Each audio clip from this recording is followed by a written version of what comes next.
On News Prime, African Democratic Congress demands INEC chairman sack, alleges plot to enforce one-party state.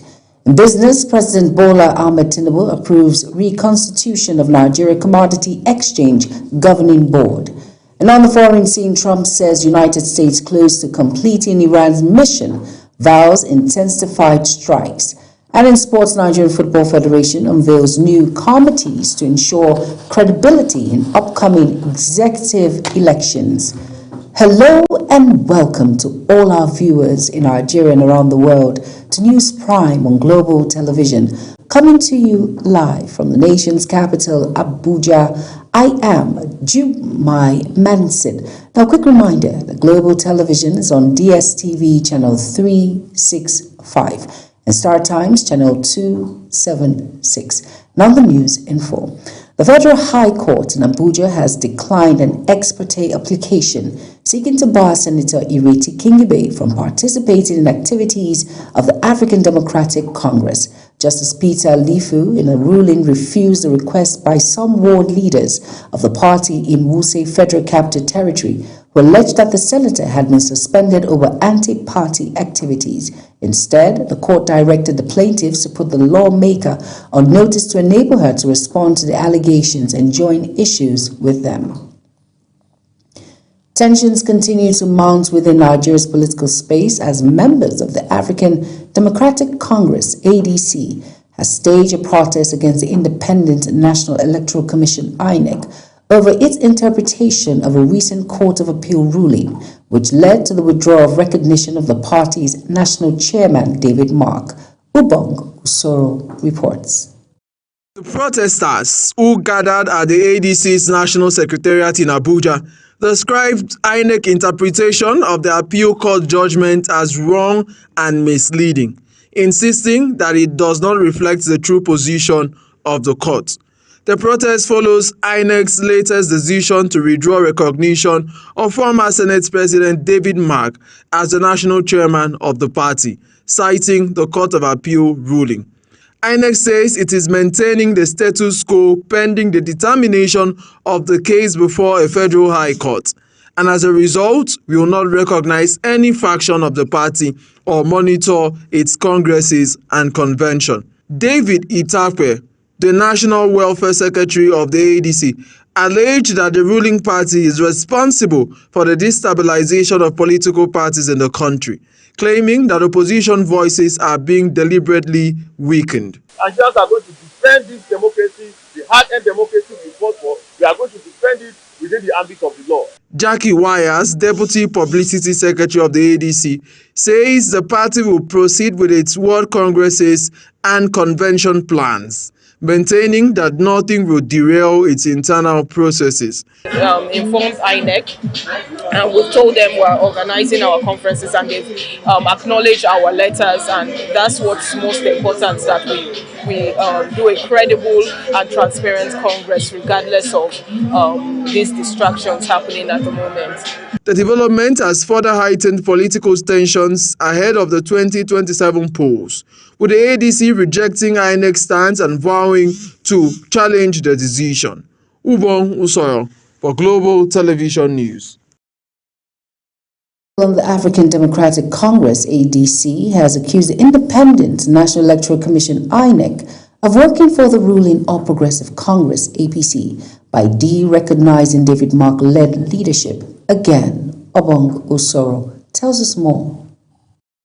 Addressing a press conference in Abuja, the national chairman of the African Democratic Congress, David Mark, said Nafiu Gombe Baka, who is claiming to be the chairman of the ADC, had resigned from the party on the 17th of February 2025. It was therefore to our surprise yesterday, 1st of April, that INEC issued a press statement after the close of business hours, announcing that it had decided to withdraw recognition of both the ADC leadership, which I head, and the fictitious one purportedly led by Nafiu Bala Gombe, thereby creating a false equivalence between the parties. David Mark added that the Court of Appeal judgment on which INEC is relying to de-recognize its leadership had ruled that INEC should revert to status quo ante bellum, saying that it means INEC should recognize its leadership as chairman of the ADC and Rauf Aregbesola as secretary. Giving due notice to INEC, and they have acknowledged receipt of that notice. This is what the law requires of us. Let us sound a note of warning. This INEC under Professor Joshua Amopitan will be held directly responsible for whatever actions or inaction or reactions that follow this criminal path that it has taken. ADC National Chairman David Mark says that for 3 years, the All Progressive Congress has worked to weaken opposition parties so that President Tinubu can run as the sole candidate in 2027. David Mark called for the sack of INEC Chairman George Amopitan. Ubong Usoro for Global Television News.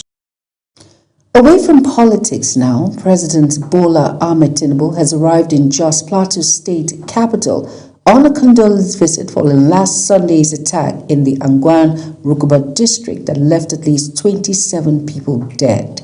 The president was received on arrival by the All Progressive National Chairman Netua Yelwada, Plateau State Governor Caleb Bifwang, and other top government officials. Tinubu, who had strongly condemned the attack in Jos and a separate incident in Karhir village, Kagarko local government area of Kaduna State, where wedding guests were killed and abducted. Speaking through his spokesman, Bayo Ononuga, the president described them as barbaric and cowardly acts that will not go unpunished. Moving on to the Minister of Information and National Orientation, Mohammed Idris, says President Bola Ahmed Tinubu is driving a renewed push to modernize state media and ensure every Nigerian stay informed. The assurance comes as the Federal Radio Corporation of Nigeria marks 75 years of broadcasting. Saadia Yakubu reports. At Radio House in Abuja, the ceremony to unveil the anniversary logo sets the tone for a new chapter. The Information Minister, Mohammed Idris, points to fresh investment in broadcast infrastructure, including new 50-kilowatt medium-wave transmitters in Kaduna, Ibadan, Enugu, and Gwagwalada. A move, he says, will strengthen FRCN's reach and enforce its leadership across Nigeria's airwave.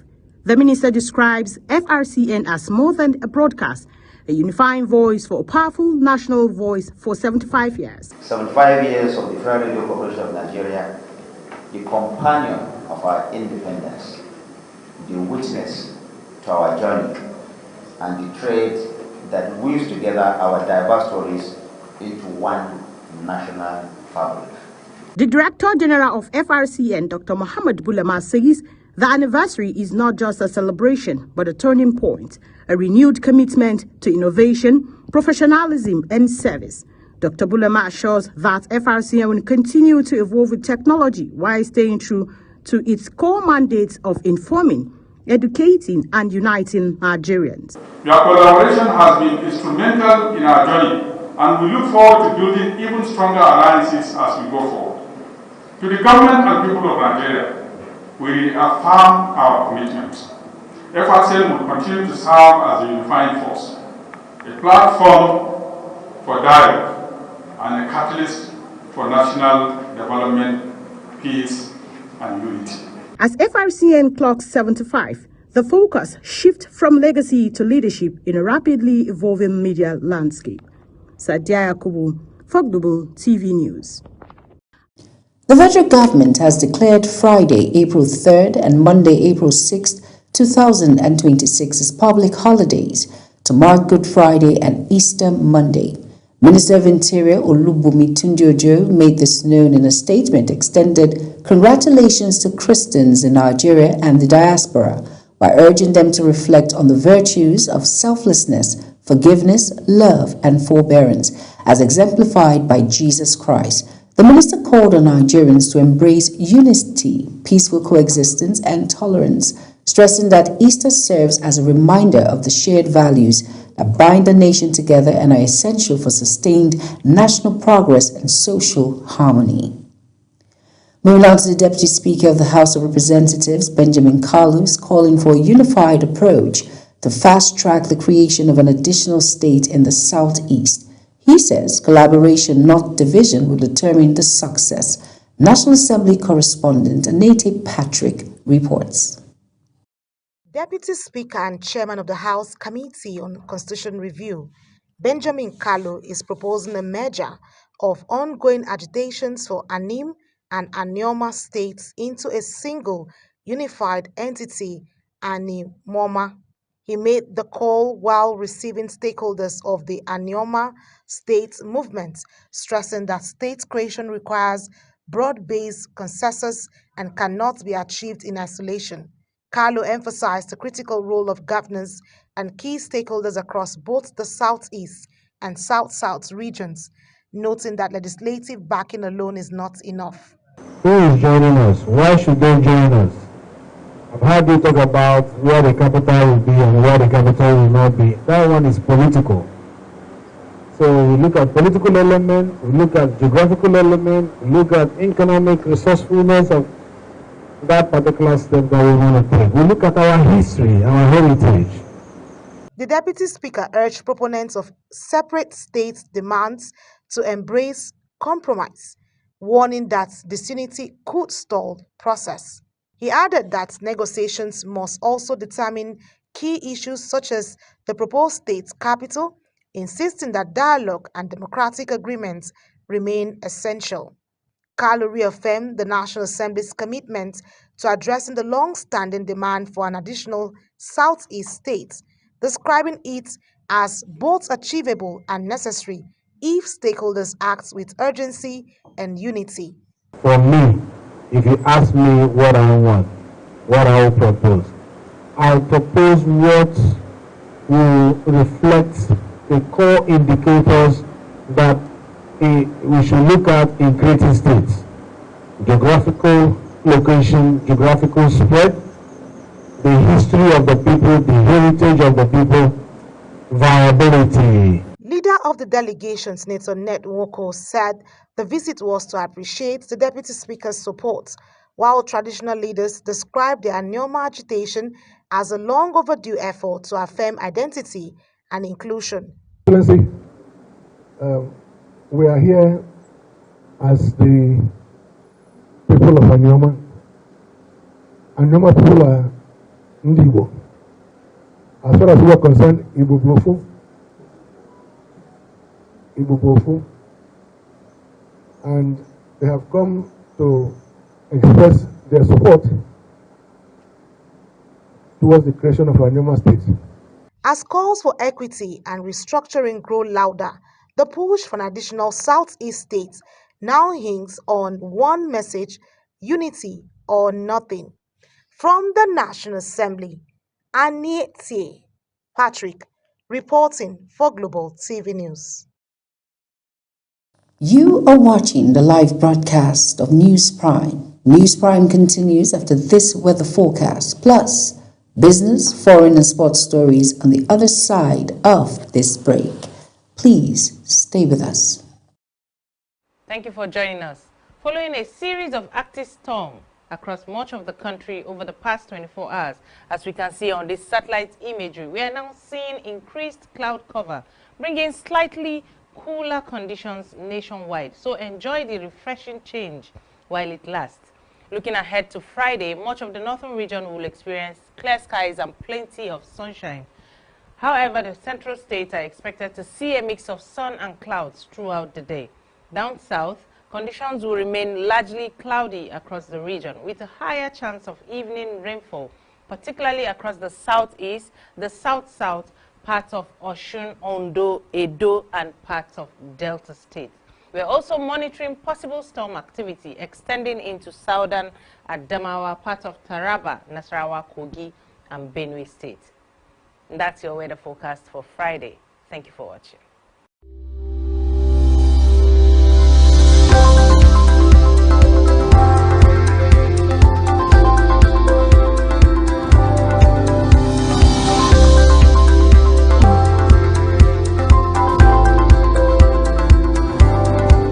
You're welcome back, and if you're just tuning in, this is News Prime on Global Television. Thank you for staying with us. In business now, President Bola Ahmed Tinubu has appointed Shu'ab Aliyu as the Executive Secretary of the Petroleum Technology Development Fund. Aliyu replaces Ahmed Aminu, who resigned his position to pursue the 2027 governorship election in Adamawa State. The president also approved the renewal of the appointment of Sule Abdulaziz as the Managing Director, Chief Executive Officer of the Transmission Company of Nigeria for a second and final term. The appointments take immediate effect. Meanwhile, President Bola Ahmed Tinubu has approved the appointment of Dalhatu Abubakar as chairman of the Nigerian Commodity Exchange (NCX), alongside the reconstitution of his governing board. The announcement was disclosed in a statement issued by the presidency. The appointment, which takes immediate effect, is part of efforts by the federal government to strengthen Nigeria's commodity trading ecosystem and promote non-oil export growth. Moving on now to the House of Representatives, Committee on Maritime Safety, Education and Administration has drawn a firm line, insisting that transparency, measurable outcome, and accountability must define the 2026 budget of the Nigerian Maritime Administration and Safety Agency, NAMASA. At the agency's budget defense session, committee chairman Khadija Abba Ibrahim made it clear that the vague projections and weak performances will no longer pass legislative scrutiny. National Assembly correspondent Anete Patrick tells us more. Nigeria's maritime sector is under fresh scrutiny as lawmakers and regulators align on stricter performance targets ahead of the 2026 budget cycle. House Committee Chairman on Maritime Safety, Education and Administration, Khadija Abba Ibrahim, stressed that heads of maritime agencies must take full responsibility for their plans, projections, and results, describing the exercise as more than routine oversight, but a critical accountability test. It's a mandate given to us to oversight and to interact with you regularly so that we have an insight into what is going on in NIMASA. It's not anybody witch hunting anybody, we're all mature. NIMASA is projecting a bold 724 billion naira in revenue for 2026, with spending targeted at maritime security, infrastructure upgrades, and seafarer development. Lawmakers are demanding detailed data-backed plans that show exactly how safety programs, human capital investments, and revenue strategies will translate into results. Defending the proposal, Director General Dayo Moborola insists reforms are already in motion. He points to the full automation of operations and revenue collection through the Mokasa platform, designed to eliminate leakages and boost transparency. On the long-delayed cabotage vessel financing fund, he says a tougher bank-led framework is now in place, with about 60 applications already submitted by local shipping firms. This budget is actually on the assumption that NIMASA will be fully automated on the issue of revenue, collection, and utilization. Despite these assurances, some lawmakers raised concerns over the timing of the 2026 proposal, questioning the absence of a comprehensive review of the agency's 2025 performance. From the National Assembly, Anete Patrick reporting for Global TV News. And on the foreign scene now, the South African government has approved the deployment of troops to crime-hit provinces for a year, as authorities move to combat rising gang violence and illegal mining. President Cyril Ramaphosa says organized crime now poses a major threat to the country's democracy and economic stability. Zarau Nasser tells us more. Troops are expected to move into affected areas this month, with the operation set to run until March 31st next year, covering 5 of South Africa's 9 provinces, including the Western Cape, where gang violence remains widespread. However, deployment has yet to begin as mission readiness training continues and authorities work to establish a joint command structure to coordinate military and police operations on the ground. Because these operations have been publicized, we're not expecting to get much today. But we got all year. We got up to end of March. But we are going to get these guns because we want these guns out of the people. If you don't have a gun, then you can't shoot. That's the first thing. And if the gun, the drugs, because it's one of the problems. And we are also looking at the gang leaders and the gang members. There were transport issues allegedly regarding the SANDF. We've now also heard that I think 3 bases from which they are meant to be working have a fuel shortage, that the troops already have challenges regarding transport, and that's one of the reasons that a lot of the soldiers haven't arrived in the province yet. Authorities insist the deployment will create room for broader strategy to dismantle organized crime networks, particularly those linked to illegal mining operations controlled by armed gangs. South Africa continues to grapple with one of the highest homicide rates globally outside conflict. Zahra Unasir, reporting for Global TV. United Nations Secretary General Antonio Guterres has appointed former Haitian Prime Minister Gary Kinole as the new UN resident coordinator in Kenya. Kinole, who assumed office, brings over 20 years of experience in international development, humanitarian affairs, and public administration within the UN system. In his new role, Kinole is expected to lead the implementation of the UN Sustainable Development Cooperation Framework in Kenya. Moving on to Donald Trump, says the United States is nearing the end of its military campaign against Iran, but warns the heaviest strikes are still ahead. Speaking in a national address, Trump said key objectives have largely been achieved after weeks of fighting, while signaling intensified operations in the coming weeks. Now, the conflict has already rattled global markets, with rising tensions around the Strait of Hormuz fueling concerns over energy supplies. In sports news now, the Senate has screened Minasara Ilo, nominee of President Bola Ahmed Tinubu, for appointment as Director General of the National Anti-Doping Center as part of efforts to strengthen integrity and regulatory compliance in Nigerian sports sector. During the screening session, Ilo emphasized the importance of establishing functional anti-doping systems to curb cheating in sports and safeguard Nigeria's eligibility for international competitions. Anete Patrick tells us more.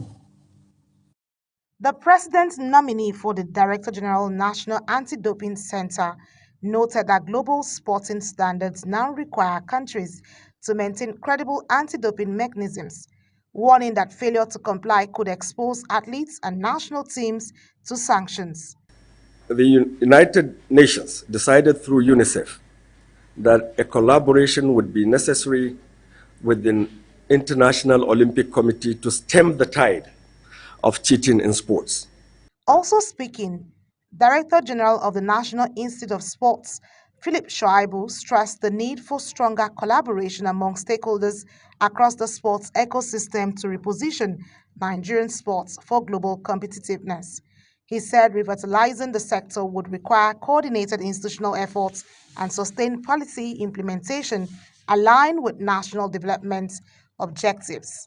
For the vision of the president and the vision of Nigeria in sport, for us to actually occupy the space that we need to occupy in sport, those that he has appointed, from the chairman of Sport Commission to the DG of NIS, DG of Sport Commission, and the Federation, have to work together. Chairman, Senate Committee on Sports, Senator Abdul Ningi, said Nigeria must prioritize competent leadership and professional expertise to restore its past sporting glory.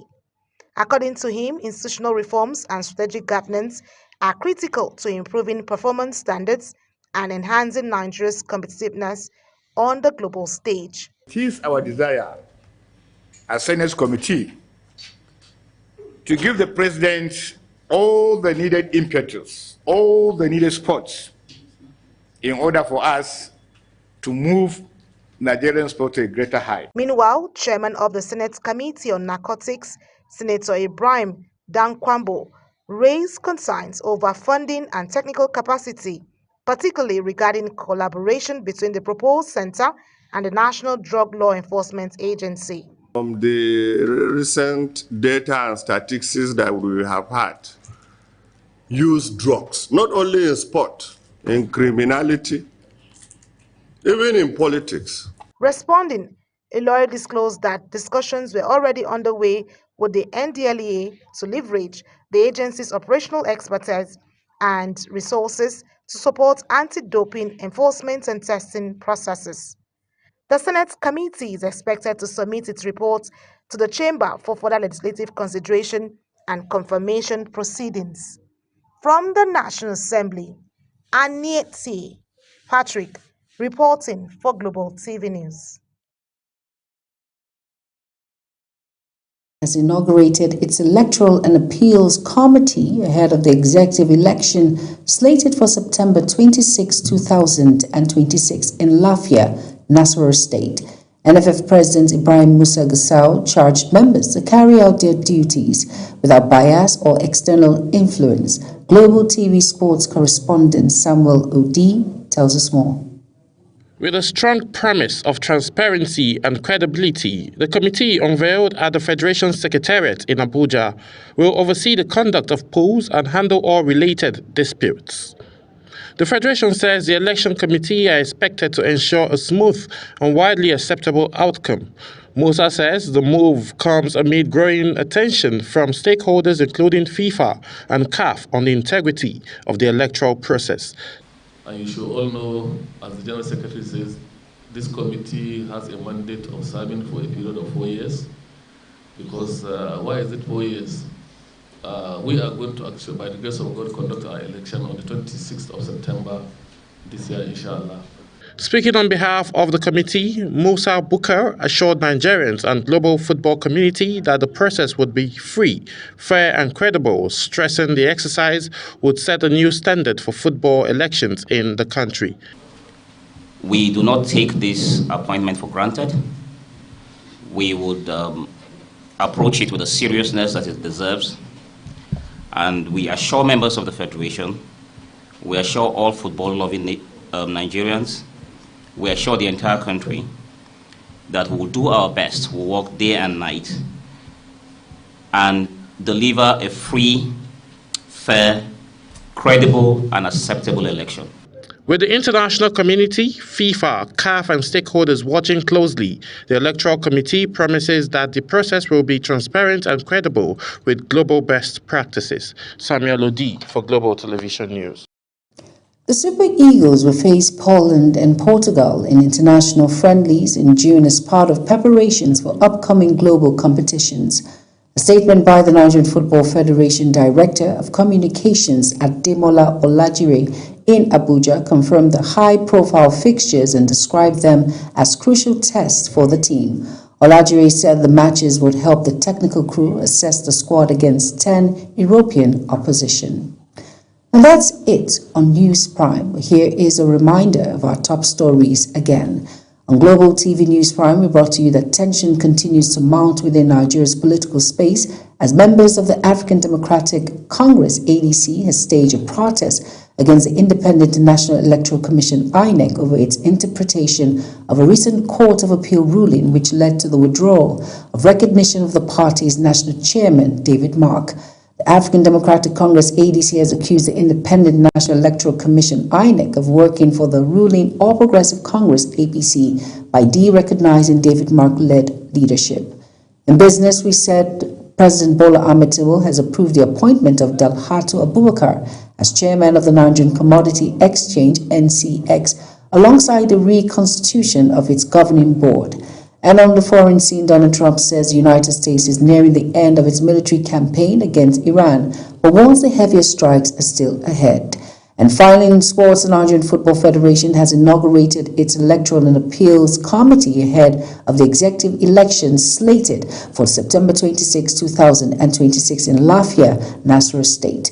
A quick reminder that Global TV is on DSTV channel 365 and Star Times channel 276. Kindly follow us across all social media platforms now showing on your screen by using @Global TV NG. I am Jumai Manson. Thank you for watching.